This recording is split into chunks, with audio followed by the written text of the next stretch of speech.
In this video, I'm going to show you how to replace a coolant reservoir on a Honda CR-V. It is located in the engine area. We're underneath the hood right now. Behind your right headlamp is your coolant reservoir bottle.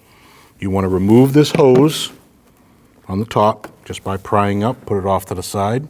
Then on the right-hand side, there's a little tab right here. You want to put a screwdriver in between that tab and the bottle and twist out and pull up on the bottle and out. Our old reservoir bottle has just a little bit of coolant in it. You can transfer that into the new one. You definitely want to fill it up to the max line.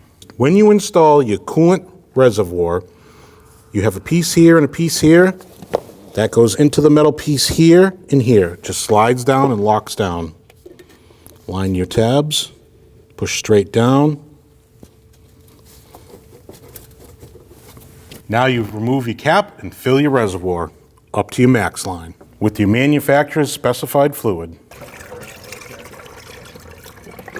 Put your cap back on and then your hose. Now you're done.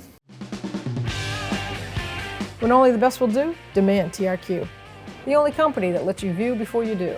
TRQ is committed to offering the highest quality aftermarket auto parts that are engineered for peace of mind. Thanks for using and viewing with TRQ.